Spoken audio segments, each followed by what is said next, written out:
Hello guys, for today's vlog, ayan, magpapalit muna tayo ng kurtina ng kwarto. Ayan, kasi medyo matagal-tagal na rin yung mga kurtina akong nakakabit na yan. Kaya magpapalit muna tayo ngayon. Kulay green ang ating kurtina ngayon. Medyo pumangit na nga siya guys, dati yan kasi yung kurtina na yan, doon ko sa salas inaano sa baba. Medyo pumangit na yung ano ng kurtina, kaya dito na lang siya, pang kwarto na lang siya talaga. Pero maayos pa naman siya. Kaso yung dulo niya sa baba, parang umano na yung mga tahi. Kaya pang kwarto na lang.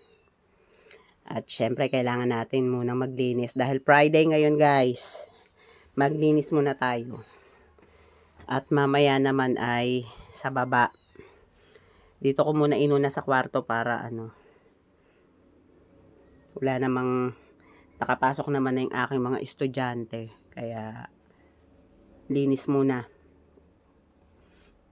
At medyo sinisipag-sipag ngayon si Inday kaya maglinis. Sasamantalahin ko ang paglilinis habang maganda ang ng katawan kong maglinis. 'Di ba?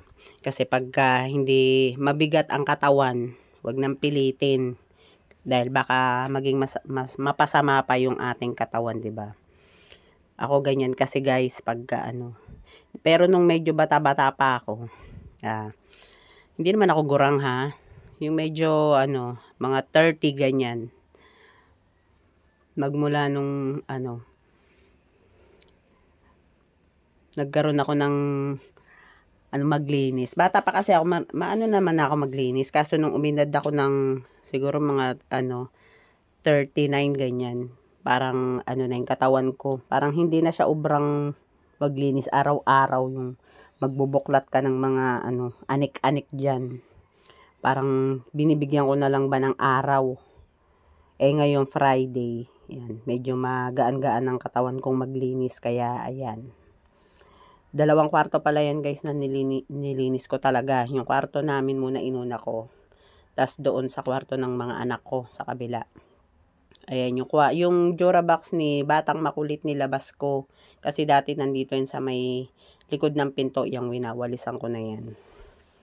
Diyan siya dati nakalagay. Medyo masikip na. Hindi na mabuksan ng maayos yung pintuan. Kaya nilabas ko na lang siya dun sa may hagdan. Yan, malapit sa hagdan yan guys. Okay naman siya doon. At may mga nakapatong din kasing stop toys at yung ibang abubot. At ito yung kwarto ng anak ko. Yan. Pinalitan ko rin siya ng kurtina. Pare-parehas. Pero yung dito sa may malaking bintana na hindi ko pa napalitan kasi hinahanap ko pa yung medyo makapal. Kasi buo siyang parang pintuan siyang bintana. Yun. Kaya hinahanap ko pa yung medyo makapal na kurtinang ipapalit ko. Yan, nililinis ko muna yung may mga buhok-buhok kasi na kapag nagsusuklay yan, ganyan. Daming mga kaya kung hindi mo talaga sila anuhin talaga, naku, walang silbi yung paglilinis pagka hindi mo na buklat lahat. And pati mga stop toys dyan, yung mga display ng dalaga ko, inanuhan ko rin, pinunasan ko. Kasi magkasama sila nung anak kong lalaki, yung pangalawa ko, magkasama sila ng kwarto. Kaya